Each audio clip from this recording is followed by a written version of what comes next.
As a boy, even I dreamed sometimes of being not a Stark of Winterfell, but a Dayne of Starfall. Legend has it that the Dornish founder of House Dayne followed a falling star to where it hit the ground, and there he raised his castle. A fantastic story, I know, but House Dayne has a relic to prove it. Dawn, the most famous sword in Westeros. Forged from the fallen star's cold heart and as strong and sharp as Valyrian steel. Many houses have ancestral swords passed from father to eldest son, like my own family's Ice. But Dawn doesn't pass to the Lord of House Dayne by right. To wield Dawn, a knight of their house must first be deemed worthy. It doesn't matter if he's the Lord, a younger brother, or a distant cousin. If none are found to be worthy, the blade stays on the mantle in Starfall until the next generation. But Dawn hasn't rested there often. From House Dayne have risen some of the greatest warriors in Westeros.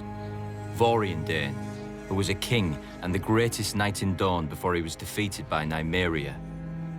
Because of his honor and his prowess, she sent him to the wall in golden fetters and took his heir as her husband. Joffrey Dayne, who answered Aegon the Conqueror's demand to submit by invading Aegon's 7 kingdoms and marching an army to the gates of Old Town, where Aegon had been crowned.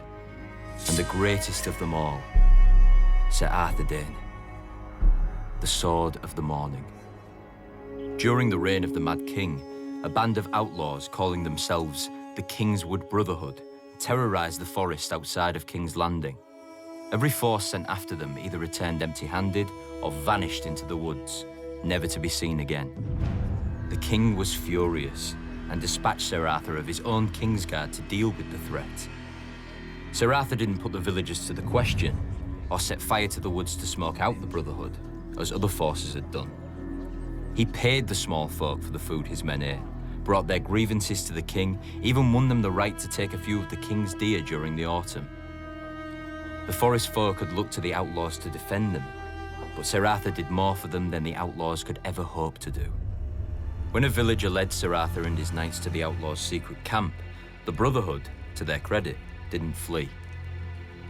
One of their leaders, the Smiling Knight, was a madman. Cruelty and honor jumbled together, but he didn't know fear, not even when Sir Arthur drew Dawn before him. Soon the outlaw's longsword had so many notches that Sir Arthur stopped to let him fetch a new one. The robber knight chose another and then asked for Dawn. Sir Arthur replied, "Then you shall have it." The Smiling Knight never smiled again. The mad fool. Dawn is just a sword. Sir Arthur was the true steel. Strong, brave, and loyal to a fault. He would never have aided Rhaegar's abduction of my sister if his vows hadn't compelled him. And though we fought on opposite sides, I admired him.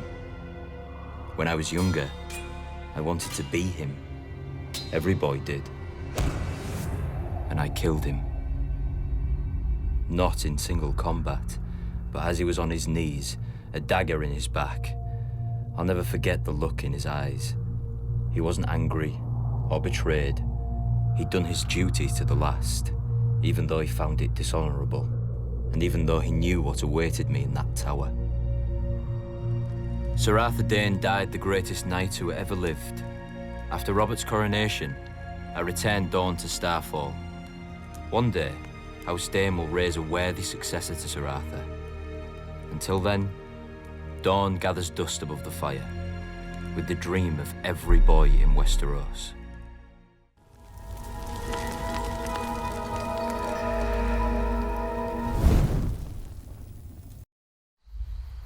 Mudmen, bog devils. Those are just the most pleasant names our fellow northerners have for us, the crannogmen who live in the swamps of the neck.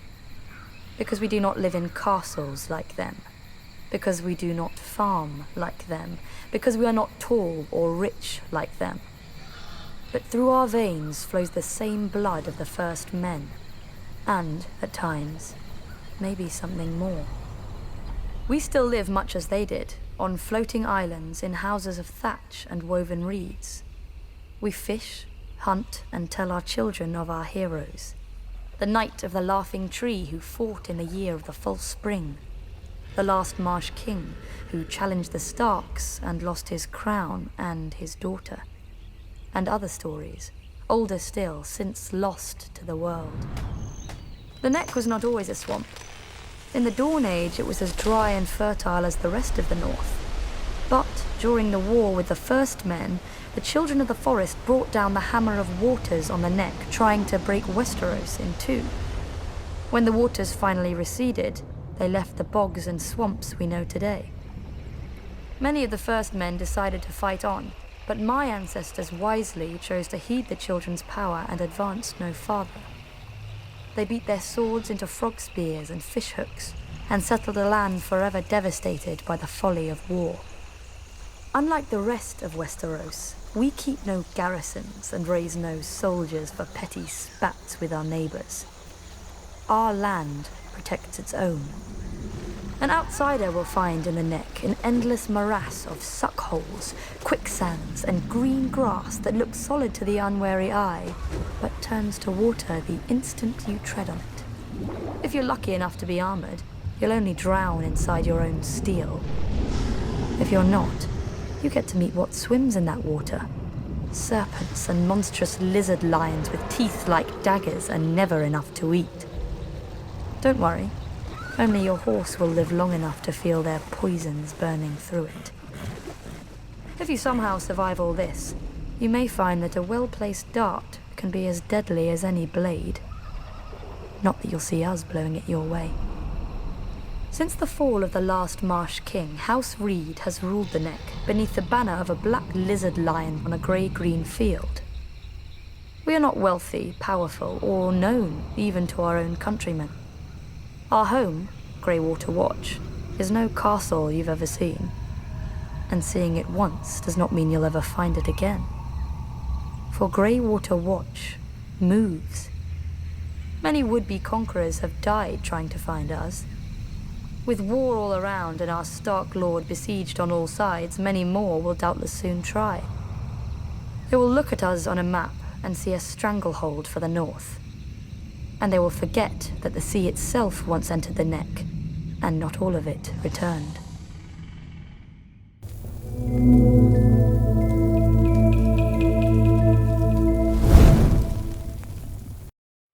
Unbowed, unbent, unbroken.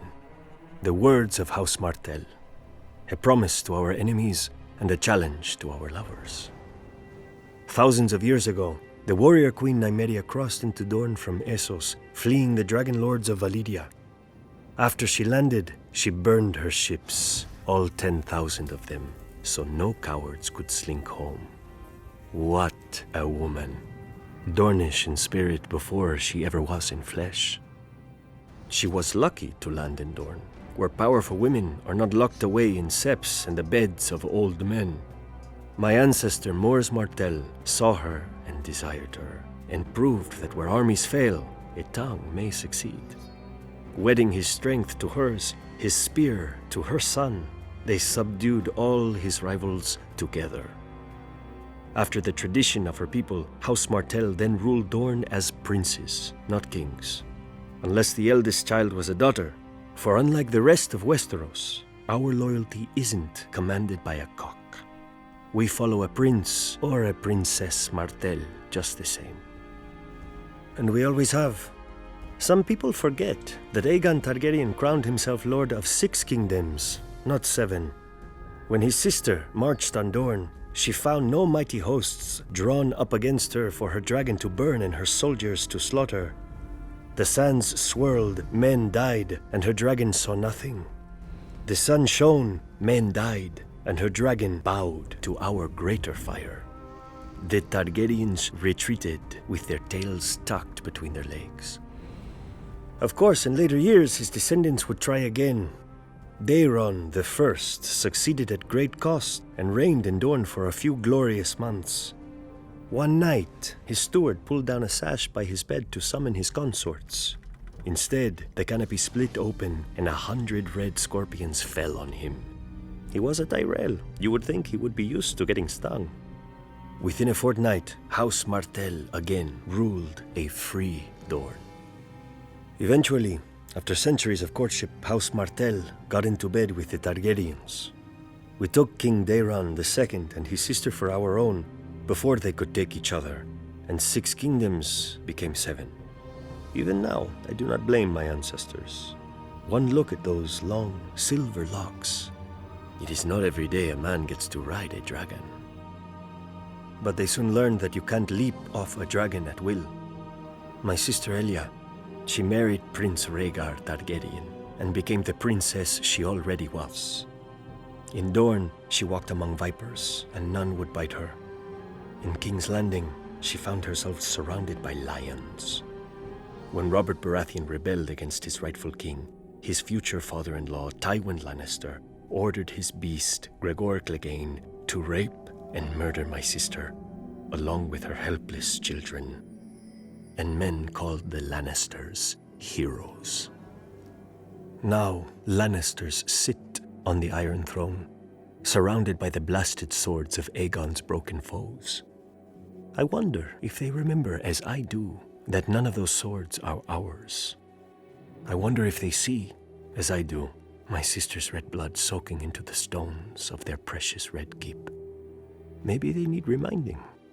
The lion may be a mighty beast, but pride always lifts his gaze to the horizon, never seeing in the grass the viper.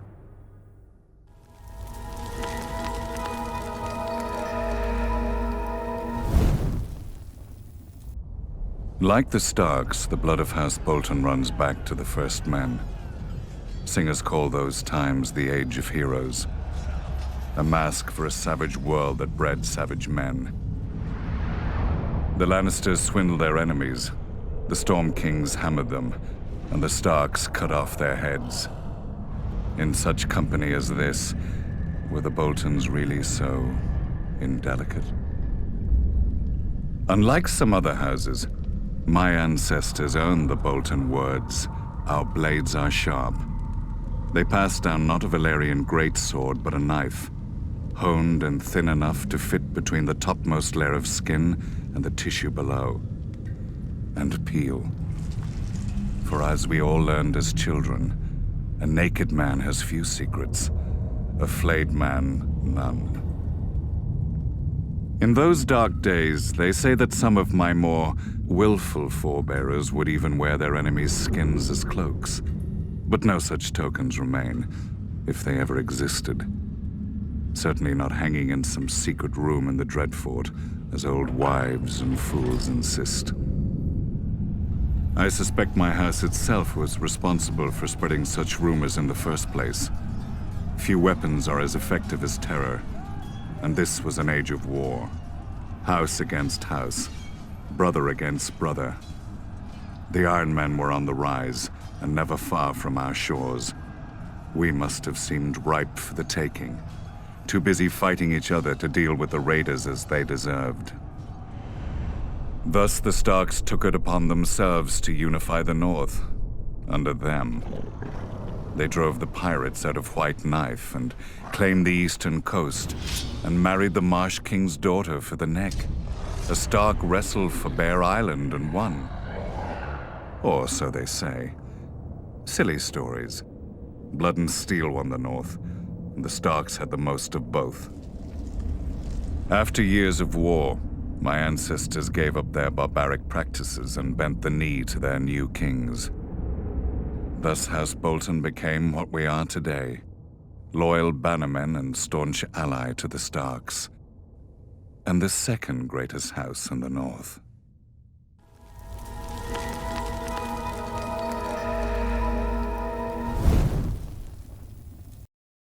Honor, glory, lies to make idiot boys want knighthood, and idiot girls spread their legs for it. Let me tell you what makes a knight. Killing. Either enough men or the right man. House Clegane should know. We're very good at both. Most families claim some great ancestor so far back that nobody can prove them liars. Not us. My grandfather kept the kennel for Lord Titus Lannister of Casterly Rock, the father of Lord Tywin.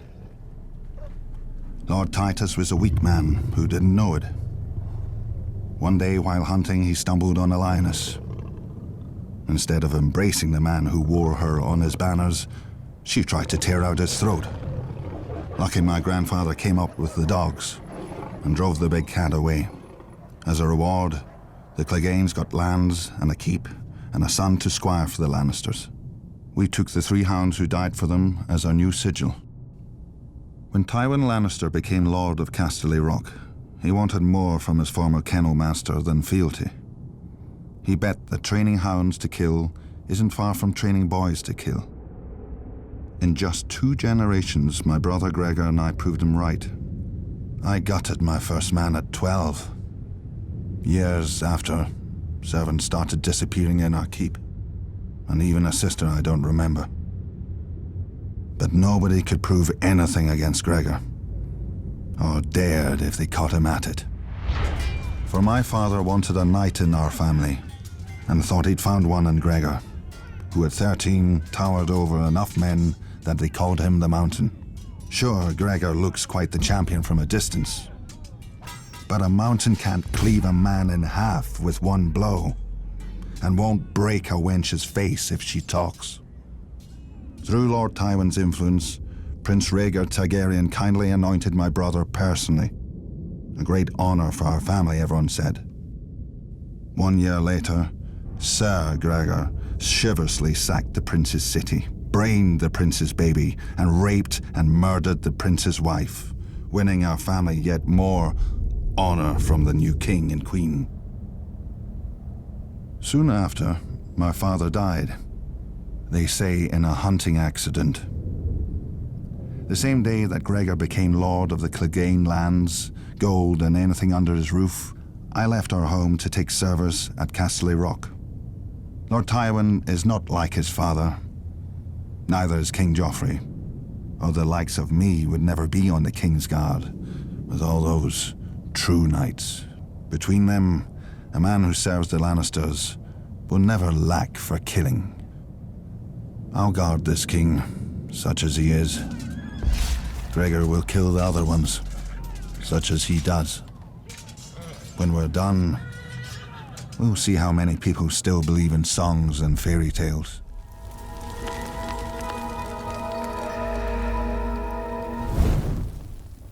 Most houses take wild beasts for their sigils, calling themselves bears, lions, or stags, as if a cloth banner could make them so. That isn't the way of House Tully. Our sigil is the huntsman pulling his bow, and it isn't some idle fancy. As soon as a son of House Tully can hold a spoon, he gets a bow. As soon as the boy can sit a horse, his father takes him on a hunt. They return with a stag, a buck, a boar, a brace of pheasant, even if it takes days. Even if it takes a week. Even if it takes the boy's whole life. Horn Hill is ours. A fitting home for one of the oldest and most honorable families of the Reach. Legend has it that Harlan the Hunter and Herndon of the Horn, 2 sons of Garth the Greenhand, raised the castle in the Age of Heroes, and shared a home and a wife for 100 years.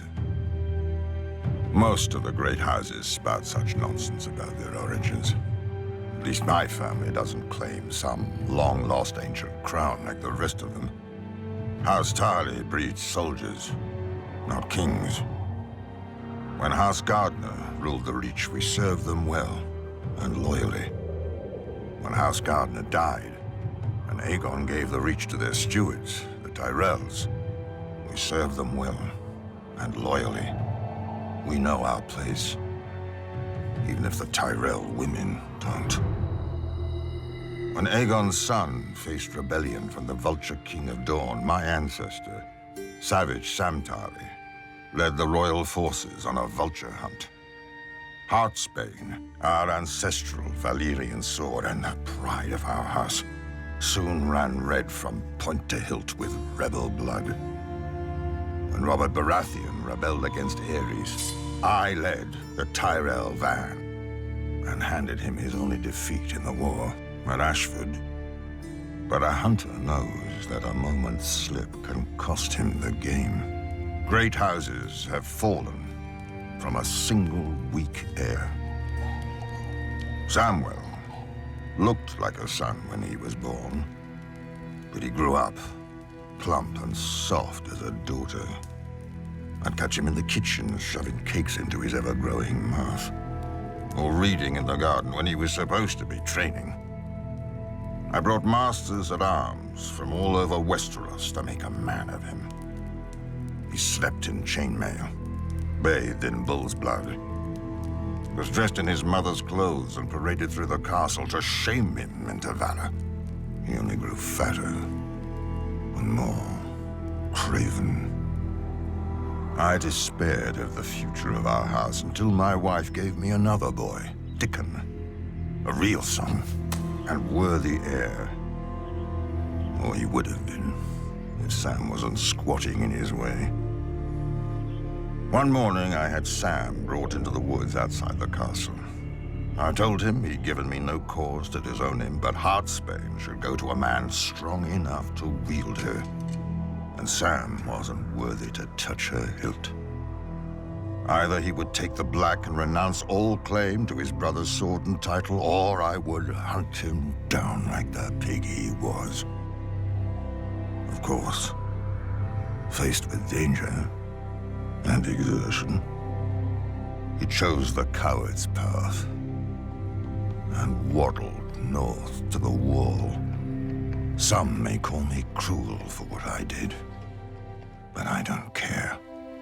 I am responsible for House Tully, as my father was before me and his father before him. If the hunter returns with empty hands, his family starves. If the warrior carries an empty scabbard, his home burns. House Tully has stood for thousands of years. It will not fall on my watch, no matter how many tears my family sheds.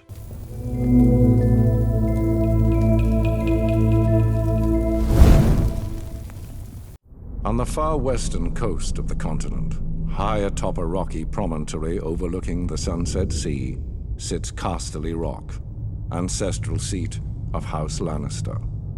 Below it lies Lannisport, one of the great cities of Westeros, a center for trade, culture, and the great Lannister fleet.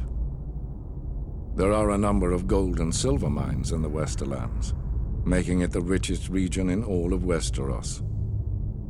One of the most productive mines lies beneath Casterly Rock itself, making House Lannister the wealthiest of all the noble houses. This allows House Lannister to finance many endeavors of other noble houses. Even the king himself has sought credit from Casterly Rock from time to time. We Lannisters claim our descent from the Andal invaders, and through the female bloodline, Lann the Clever. According to the legend, Lann, using only his wits, won Casterly Rock from the noble House of Casterly during the Age of Heroes. The Lannisters reigned as kings of the Rock for thousands of years, and worked to make it the envy of the rest of the Seven Kingdoms. Our time as kings ended, however, when Aegon Targaryen, otherwise known as Aegon the Conqueror, arrived in Westeros with his army. The last king of the Rock, King Loren Lannister, joined forces with King Mern Gardener, the king of the Reach. Together, with 60,000 men, they met the Targaryen host in open battle. History tells us that Aegon unleashed all 3 of his dragons, slaughtering 4,000 men at what came to be known as the Field of Fire. King Mern himself was burned alive that day, and House Gardener turned to ash with him. Seeing both the threat and opportunity the Targaryens represented, Loren wisely surrendered and aided Aegon in his further conquest of Westeros. The Lannisters were thus appointed Lords Paramount of the Westerlands and Wardens of the West, titles we hold to this day. Let us be clear, though. It is neither luck nor royal favor that makes our house prosperous. There have been times in our history where some have thought us weak, lazy, or opulent. My father, Titus Lannister, nearly bankrupted our house with his poor investments, and allowed himself to be mocked openly at court. When our vassal, the Rains of Castamere, dared to rise up against the Lannisters, they learned how dangerous it can be to taunt a lion. I, Tywin Lannister, led the assault on Castamere to put down this rebellion. I made an example of them, to anyone who doubts our might. They even made a quaint song about the fates of the Rains of Castamere. Sadly, there are no Rains left to hear it. Today, the Golden Lion of Lannister is rightly admired and feared throughout the Seven Kingdoms. Our words are, "Hear me roar." But there are other words that should be remembered when crossing a Lion of Casterly Rock. A Lannister always pays his debts.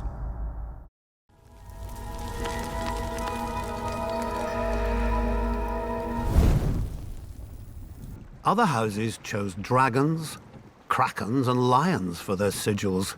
We Tullys took the trout, that most terrifying of fish, especially when it leaps out of the water. I suppose you don't have many options when you live in the Riverlands. Could have been worse. We could have been minnows or wheat. After all, we make a lot of it. Though a land doesn't get as fertile as ours just by water.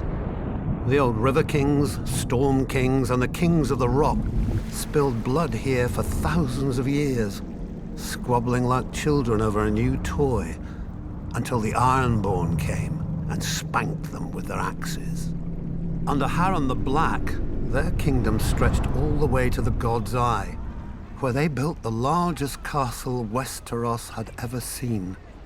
Maesters teach that Arryn was a fool, but he had some sense. If you're going to enslave and torture an entire people, you best have thick walls to hide behind. But the very day the last stone was laid in Harrenhal, Aegon Targaryen landed in Westeros. As soon as he saw Aegon's host on the horizon, my ancestor Edmund led the mass desertion of Riverlords to Aegon's side. I doubt Arryn even noticed. The problem with huge castles is they blind you to what's outside, both by their size and the arrogance they inspire. Not that the Ironborn ever lacked for that. They take pride in their ignorance of every trapping of civilization, though any baker could have told them that fire turns stone walls into an oven. And so Arryn the Black finally lived up to his name, and the Riverlord swept the Ironborn back to the sea. In return for Edmund's service, House Tully was made Aegon's new Lord Paramount of the Trident, and all the other lords had to swear us fealty. But old habits die hard. The Riverlands are, and always have been, the middle child of Westeros, caught up in every fart from one lord at another. My ancestors knew that for the Tullys to survive, alliances must be made. Our trout has swum up so many rivers over the centuries and leapt onto so many plates that it's a wonder half the realm's sigils don't have fins by now. Thus, every Tully child is taught family, duty, honor. The Tully words, and pains in the Tully arse. When I returned from the War of the Ninepenny Kings, people called me Sir Brynden. But my older brother Hoster called me Engaged. A great match with a very rich house, to be sure, but I had just fought and killed a great deal of men and had no desire to be told when and whom to marry. I broke ties with him, earning the name Blackfish along with my personal sigil, a much more intimidating black trout. I was too stubborn at the time to realize that while other houses fight with swords, House Tully fights with marriages. Then my niece Catelyn's betrothal to Brandon Stark drew us into the war against the Mad King, while my other niece Lysa's betrothal to Jon Arryn cemented the rebellion. If I'd have obeyed my older brother earlier, we'd have had the largest navy in Westeros with us then as well, and our victory would have been swift. course, I never mentioned this fact to my brother. He'd have taken it as an apology. My brother is dead now, and my nephew Edmure rules in Riverrun, gods help us.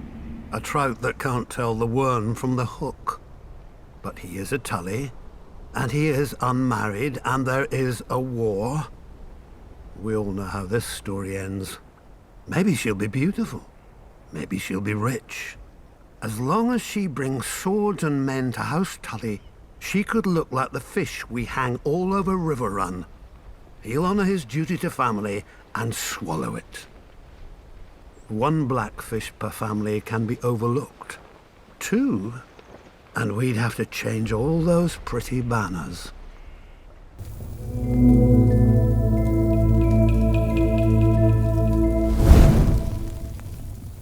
House Tyrell trace our descent to Garth Greenhand, the legendary first king of the Reach who made the land bloom. But so too does every noble house around us. It seems dear ancestor Garth planted as many flowers as he plucked. A king should have more consideration for his line, don't you think? For over 1,000 years, the Greenhand sons and grandsons ruled the Reach as House Gardener. The offshoots of his daughters grew into vast and powerful houses in their own right, except for House Tyrell. We chose instead to serve our Gardener cousins faithfully as stewards, to manage their stronghold of Highgarden and the daily affairs of the Reach. Our words are growing strong. And under our stewardship, the Reach did just that. As did we. Until a blundering king almost cost us everything. Aegon Targaryen had landed in Westeros. King Mern allied us with the Rock to repel the upstart's army. One can only marvel that King Mern did not reconsider when he saw the living dragons against him. Perhaps he should have sought counsel from his trusted stewards before he set out. Then again, perhaps he did. At the Field of Fire, Aegon, and let us not forget, his sisters, burnt the combined armies of the Reach and Rock. King Mern paid for his misjudgment with his life and that of his ancient family. In a day, the Reach had lost its king, its ruling house, and most of its army. Thankfully for everyone, my ancestor, Harlan Tyrell, had better sense. Until the maesters sorted out the entail among Mern's cousins, Harlan the Steward was acting lord of Highgarden. To ensure peace and life in the Reach, he would yield the castle to Aegon. The other castles and families would then follow, as they had since the Dawn Age. Aegon had a continent to conquer, and the fertile Reach was too valuable to raise. He accepted Harlan's proposal and welcomed our lands into his kingdom. To show his gratitude, Aegon entitled Harlan to Highgarden, the castle his family had served for 1,000 years, and made House Tyrell his wardens of the south, choosing us over older, greater families in the Reach. Our house thus owed everything to the Targaryens. So is it any wonder we stayed true to King Aerys, even during his madness, and even after Robert Baratheon rebelled? Some may question my father for laying siege to the Baratheons' home, instead of marching to aid Prince Rhaegar before Robert could kill him and scatter the royal army. But let us not forget that we had already dealt Robert his only defeat of the war at Ashford. If Lord Tywin Lannister had not vanquished the Mad King so suddenly, our siege would have destroyed Robert's home and his brothers and won the war for Aerys. But when the Targaryens fell, House Tyrell again chose peace and prosperity over war and devastation, and bent the knee to King Robert Baratheon, first of his name. We returned to Highgarden to manage the affairs of the Reach, as we had for thousands of years, and will for 1,000 more. Other great houses take lions and wolves for their sigils, and draw their power from the gold in their mountains or the cold of their winters. But mountains run dry, winter yields to spring, and the rose blooms once more.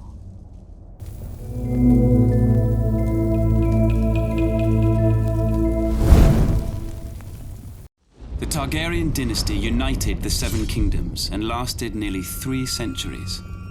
It was a dynasty forged in fire, sealed in blood, and destroyed by rebellion. The Targaryens are blood of the dragon, descended from the nobility of ancient Valyria, a once mighty empire in the east. When the cataclysmic doom laid waste to Valyria and its people, the Targaryens survived, having settled on the island fortress of Dragonstone years before. They remained there for a century, until the rise of Aegon the Conqueror.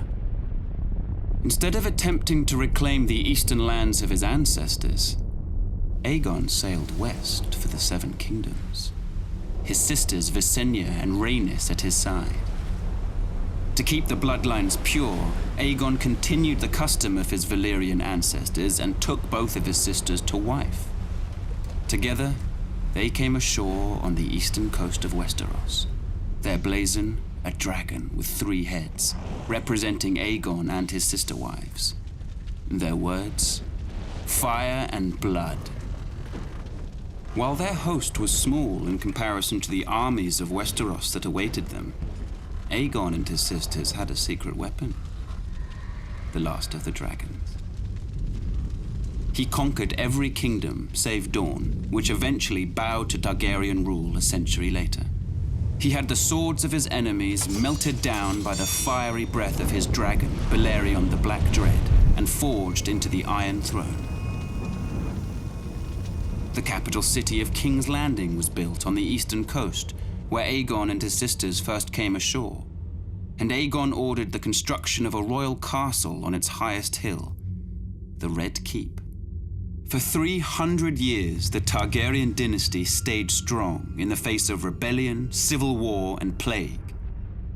But the line of dragon kings was broken when my father, Aerys Targaryen, the second of his name, was overthrown in rebellion.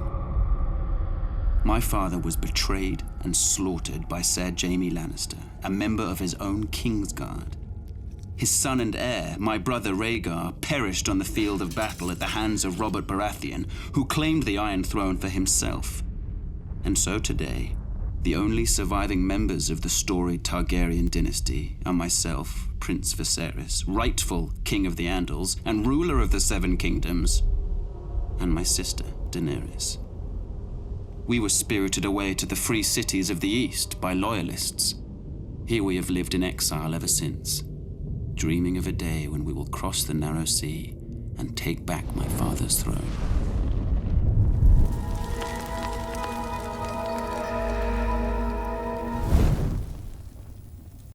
Aegon, the 4th of his name, is remembered by history as the Unworthy.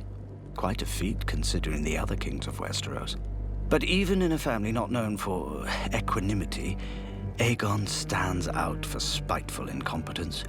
He tore apart the realm simply because he couldn't rule himself, much less Westeros. As a young prince, Aegon's wit made him beloved at court and won him forgiveness for youthful indiscretions. But the cold steel of the Iron Throne didn't temper his passions. King Aegon proclaimed that if he had to spend his days being pricked by 1,000 swords, he'd spend his nights pricking others with his one. Lords sent their daughters from court so they would not catch the king's eye, whilst other lords summoned their daughters to court, so they would. The only woman in whom he took no pleasure was his sister and wife, Nerys, even after she gave him a son and heir, Daeron. Perhaps Aegon was jealous of her supposed love for his brother, the legendary hero Prince Aemon, the Dragon Knight. Aegon was most certainly jealous of him, not of his bravery or honor, but how young maidens swooned and old whores cried at the songs about him. But most likely, Aegon disregarded his wife and son because he chafed at restraints of any kind, be they the bonds of marriage, or patrimony, or even reason. When Prince Daeron objected to his father's foolish plan to invade Dorne, Aegon incited a lickspittle lord to accuse the queen of adultery with Aemon, making Daeron illegitimate. Prince Aemon defended the queen's honor in trial by combat. But while the lord's claim publicly died with him, no sword can kill a rumor. Out of spite and pique, Aegon had ceded out into his own heir's claim to the throne, which bore bitter fruit with the birth of another son, the bastard Daemon Waters, by the king's own cousin. Raised in the Red Keep on account of his mother's royal blood, Daemon grew tall and powerful, and excelled at all the martial skills that men wrongly value in leaders. Instead of protecting his own heir from a rival, Aegon knighted Daemon at 12, and shocked the realm by bestowing on him the Conqueror's own Valyrian steel sword. He even let the boy renounce his common bastard's name and take the Targaryen sword's name for his own, becoming Daemon Blackfyre. Still, though a name can change, blood can't. And Daeron was Aegon's only true-born son, until he wasn't. On his deathbed, Aegon forever earned his epithet by legitimizing all his bastards, from the base-born sons of whores to the great bastards of noble ladies, including Daemon. Fittingly, Aegon's last act was to thrust himself into the realm and seed chaos. A Targaryen without self-restraint may have led Westeros to the brink of ruin, but the Highborn pushed it over. Though Daeron governed justly and wisely, correcting the worst excesses of his father's rule, many lords had grown rich off these excesses and did not approve of Daeron's reforms, particularly the peace he struck with Dorne. The malcontents rallied to Daemon and whispered that he should be king instead of his brother, whom, thanks to Aegon, many suspected was a bastard. At first, Daemon indulged these lords out of courtesy and vanity, but over time their grievances and flattery wore down his objections, along with any sense of obligation to the half-brother who had granted him lands and a wife. Daemon agreed to claim the throne by right of birth, and more importantly, arms. A wheel with two hubs will not turn, and a kingdom with two kings will burn, as the saying goes. Not that such a cost ever stopped anyone with even the remotest claim and opportunity, much less House Blackfyre. Their rebellions consumed tens of years and thousands of lives. First Daemon's own, then his son, Daemon II, who reigned for a night. Then another son, Aegon, crowned by Bittersteel, another legitimized great bastard who had founded the Golden Company to support the Blackfyre claim. When Aegon was executed, Bittersteel crowned Aegon's eldest son, Daemon III, who in turn was slain by their Lord Commander of the King's Guard, Sir Duncan the Tall.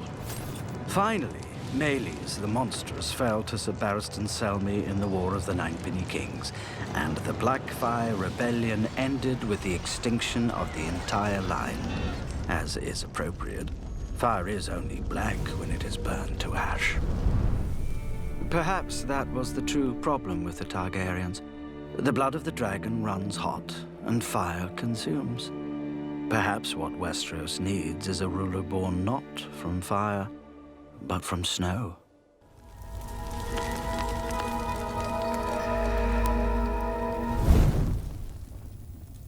From the east coast of the Vale, the fingers reach out into the narrow sea. 4 rocky peninsulas plagued by wind and rain, and barren to all but the hardiest of weeds. The ancestral home of House Baelish.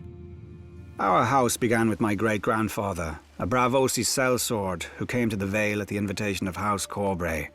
My grandfather raised himself to the status of hedge knight, and even managed to acquire a bit of land and a keep on the smallest of the fingers, though I do believe he often missed sleeping under his titular hedges.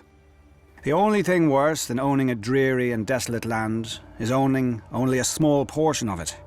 Luckily, I didn't spend much time there as a child. During the War of the Ninepenny Kings, a cheap name for a cheap cause, where other men fought for the king my father fought to befriend Hoster Tully, Lord Paramount of the Trident and head of one of the oldest and greatest houses in Westeros. Thanks to my father's heroic efforts, Lord Hoster agreed to foster me at Riverrun with his own children. Until then, my whole world had been a small tower on the gull-stained rocks of the Fingers. But when I first saw the stone walls of Riverrun rising from the Trident, towering over me, back then I was a little more easily impressed. The boy in me thought the gods themselves must live in such a place. I soon learned otherwise. Lord Tully's son, Edmure, was quick to ensure I would never forget myself in their house. He nicknamed me Littlefinger, after my size and homeland, and the name was just cruel enough to stick. His sisters, Lysa and Catelyn, made me a pawn in their kissing game, traded back and forth between them for practice. Needless to say, I enjoyed spending time with them more than Edmure. As we grew older, the game began to change, as all games do. Lysa grew more bold, and Cat more demure. When Lord Tully announced Cat's betrothal to a brute from the north whom she'd never met, I realized her duty would outweigh any feelings she had for me. Fool that I was, I challenged this Brandon Stark to a duel for her hand. He was a warrior, I was a boy. If Cat had not intervened, he would have killed me and laughed over my corpse. For my insolence, Lord Tully banished me from River Run. No matter. I had learned everything I needed by then. I would fight my battles not with swords, but with wits, where few men could match me. Even then, House Baelish might have died out on the rocks of the Fingers. I was again a poor lord, with no allies and no prospects, except, if I were lucky, the daughter of a middling merchant. Then, opportunity arose. The Mad King executed that Brandon Stark and incited a rebellion. My old friend, Lysa Tully, was married off to John Arryn, Lord of the Vale, to cement the alliance against the Iron Throne, bringing her within my circle again. I quickly capitalized on our former affection and persuaded her to have me appointed as controller of customs at Gulltown, the Vale's greatest port. Wars burn gold like wildfire. When I increased the port's income tenfold, her husband took notice of this lowly lord from the Fingers, and when the new and profligate King Robert needed a master of coin who could find gold where no one else could, why, Lord Arryn knew just the man. Once, House Baelish had no lands, no name, and no gold. Now we have quite a lot of each. What new rung will the next generation climb? Let us not be hasty. I'm not finished yet.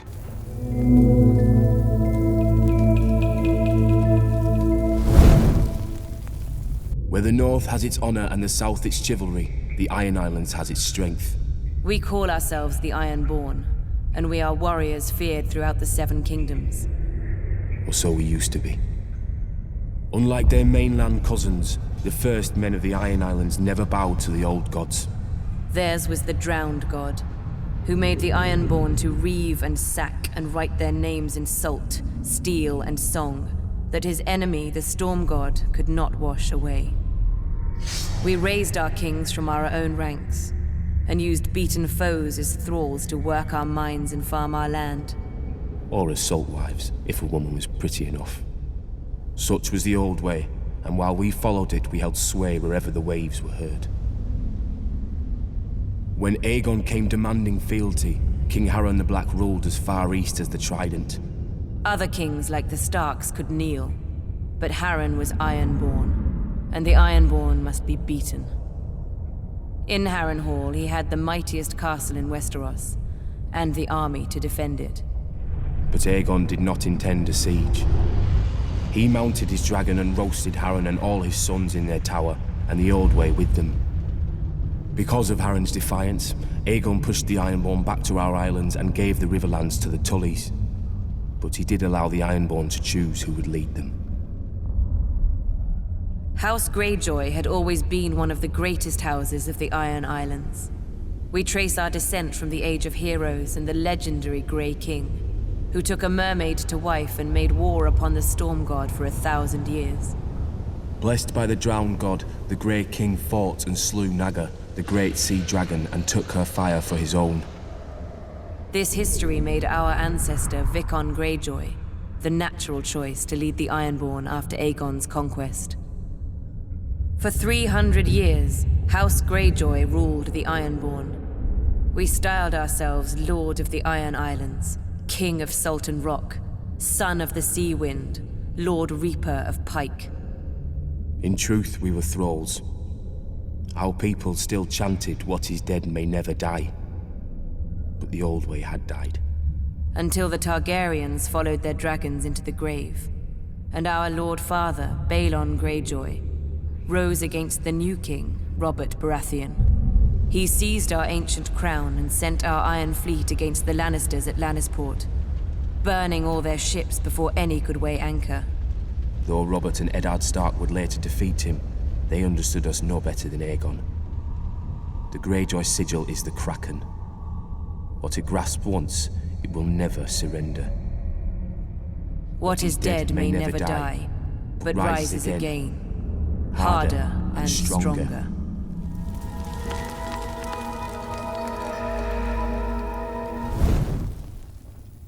Some houses rise to power through strength, others through wealth. House Frey gained its title through cunning. Centuries ago, its founder looked at a map and noticed how the trident spears the neck, cutting off the north from the south. He realized that a river of gold would flow to the man who owned the right bridge across the water. It took the Freys 3 generations to complete their forefathers' vision. A massive arch of smooth grey rock, wide enough for 2 wagons to pass abreast.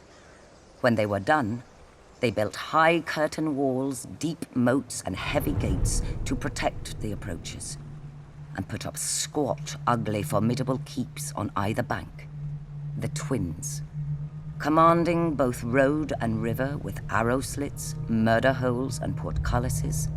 The Twins ensure that no one crosses without begging the Freys' leave and paying the Freys' toll. The plan worked.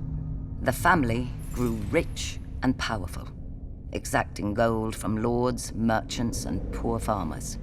A good thing too, given the number of Freys the bridge has to support. The current lord, Walder Frey, has seen over 90 name days and sired near as many children, true-born or otherwise. A shameful thing in any other lord, but Walder Frey possesses no shame. A dangerous thing for any other lord, but Walder Frey has no concern for heirs or fear of their impatience. Perhaps Lord Frey thinks to outlast them all. Given the infighting he encourages among them, perhaps he will. Whatever the case, House Frey does nothing so well as survive. When the Ironborn conquered and razed the Riverlands, the Freys hid in their castle. When Aegon and House Tully swept the Ironborn back to their islands, the Freys hid in their castle. When my ancestor demanded their allegiance as Aegon's new Lord Paramount of the Trident, the Freys bent the knee from their castle. Perhaps then we should not have been surprised when my father, Lord Hoster Tully, called his banners against the Mad King, and Lord Walder didn't answer. The Baratheons, Starks, Arryns, and Tullys, some of the oldest and greatest houses of Westeros, fought and bled for the cause of justice, while House Frey hid in its castle and waited. No doubt if Rhaegar had won at the Trident, Lord Walder would have given him safe passage into the north, to destroy the rest of my husband's northern army for a fair price. But Rhaegar fell, and lo and behold, the Frey army appeared to render aid to our already victorious forces. Many sniggered that Lord Walder had been waiting for his army to come of age, having fielded it out of his own breeches. My own father named him the late Lord Frey, to the other lords' amusement, a slight that pricks Lord Walder to this day. In many ways, however, Lord Walder was wise.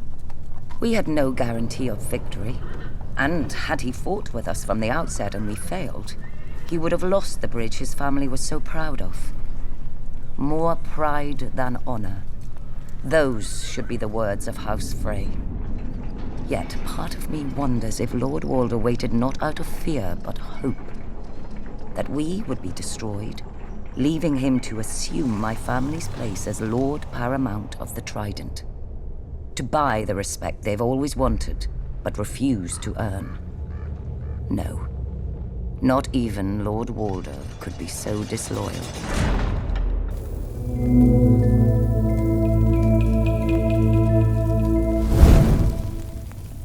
Ours is the fury.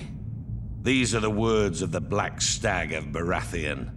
A battle cry echoed throughout the land in rebellion when I, Robert Baratheon, the first of his name, seized the Iron Throne from the mad king Aerys Targaryen, ending a dynasty nearly 300 years old. House Baratheon was born in the Wars of Conquest, when Aegon the Dragon invaded Westeros. Aegon sent his commander, Orys Baratheon, to take Storm's End. Argilac the Arrogant, the last of the Storm Kings, foolishly left the safety of his stronghold and met the Baratheon warlord in open battle. Argilac was soundly defeated, and Orys took his lands, his holdings, and his daughter.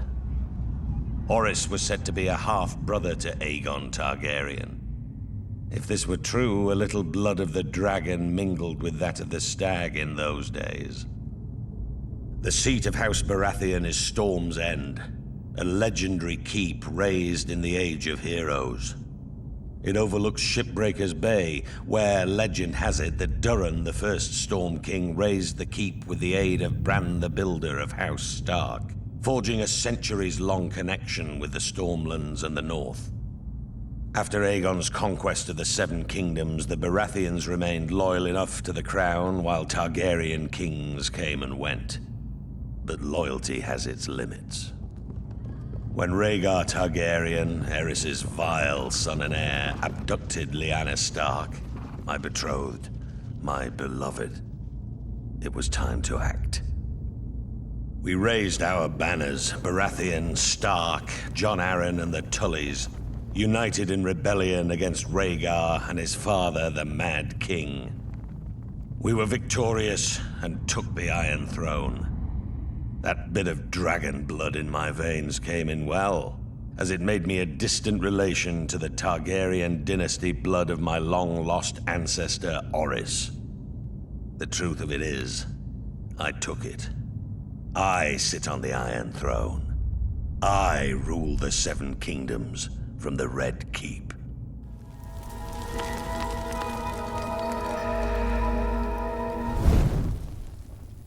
In the snow-capped mountains of the moon, standing high above the rich lands of the Vale, stands the Eyrie. A storied and impregnable fortress said to have been built by the legendary Mountain Kings in the Age of Heroes. It is the stronghold of House Arryn, one of the oldest noble families in Westeros. Their sigil, a soaring falcon over a crescent moon. Their words, as high as honor.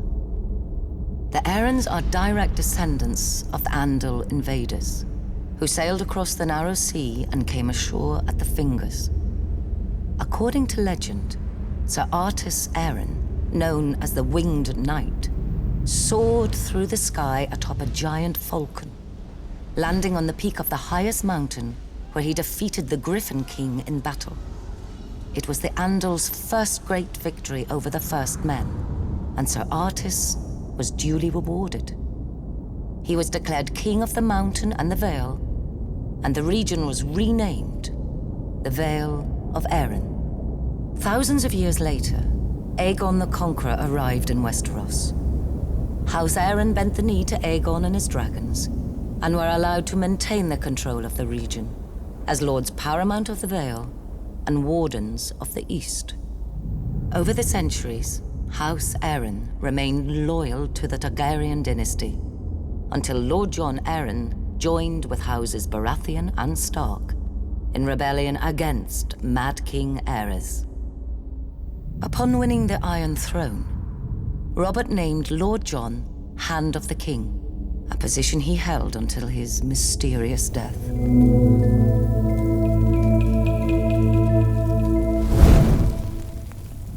The Starks of Winterfell trace their descent to the first men in the Age of Heroes.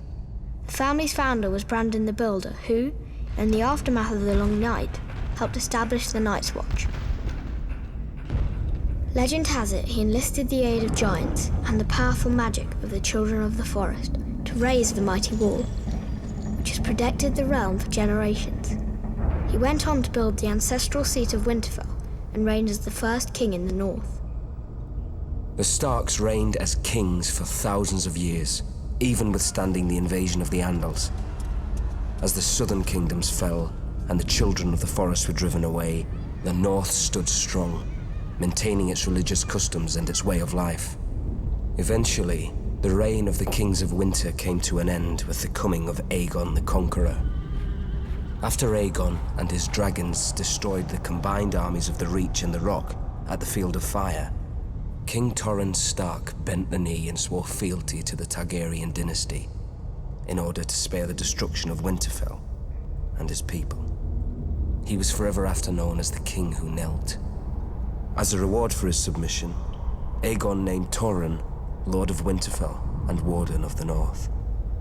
The Starks take great pride in their history and traditions. It is one of the few noble houses that still keeps to the old gods.